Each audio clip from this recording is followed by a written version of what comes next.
After doing this work for the past 12 years and watching scarcity ride roughshod over our families, organizations, and communities, I'd say the one thing we have in common is that we're sick of feeling afraid. We want to dare greatly. We're tired of the national conversation centering on what should we fear, who should we blame. We all want to be brave. You can't swing a cat without hitting a narcissist.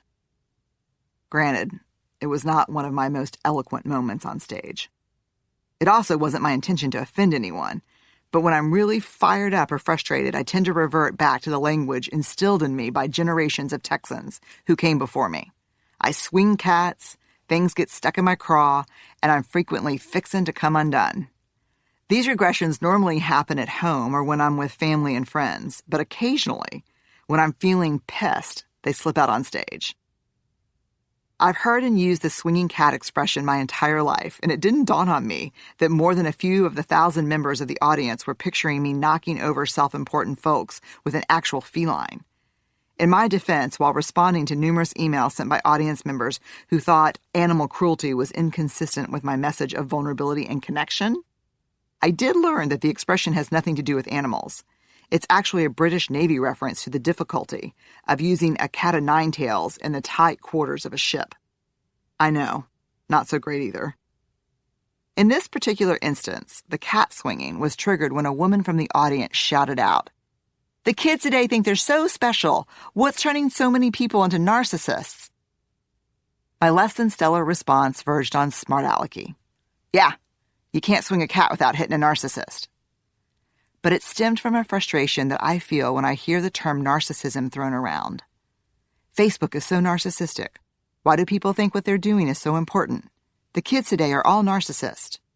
It's always me, me, me. My boss is such a narcissist. She thinks she's better than everyone and is always putting other people down.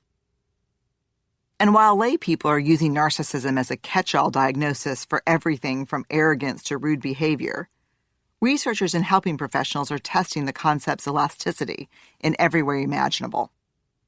Recently, a group of researchers conducted a computer analysis of 3 decades of hit songs. The researchers reported a statistically significant trend toward narcissism and hostility in popular music. In line with their hypothesis, they found a decrease in usages such as we and us, and an increase in I and me. The researchers also reported a decline in words related to social connection and positive emotions, and an increase in words related to anger and antisocial behavior, such as hate or kill.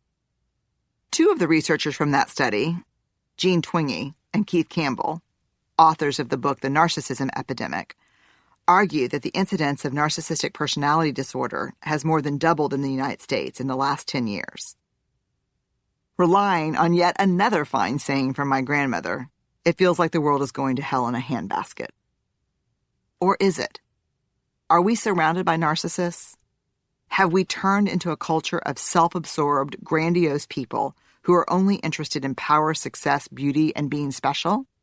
Are we so entitled that we actually believe that we're superior, even when we're not really contributing or achieving anything of value? Is it true that we lack the necessary empathy to be compassionate, connected people? If you're like me, you're probably wincing a bit and thinking, yes, this is exactly the problem. Not with me, of course, but in general, this sounds about right. It feels good to have an explanation, especially one that conveniently makes us feel better about ourselves and places the blame on those people. In fact, whenever I hear people making the narcissism argument, it's normally served up with a side of contempt, anger, and judgment. I'll be honest, I even felt those emotions when I was writing that paragraph. Our first inclination is to cure the narcissists by cutting them down to size. It doesn't matter if I'm talking to teachers, parents, CEOs, or my neighbors. The response is the same. These egomaniacs need to know that they're not special, they're not that great, they're not entitled to jack, and they need to get over themselves. No one cares. And trust me, this is the G-rated version. Here's where it gets a little tricky and frustrating, and maybe even a little heartbreaking.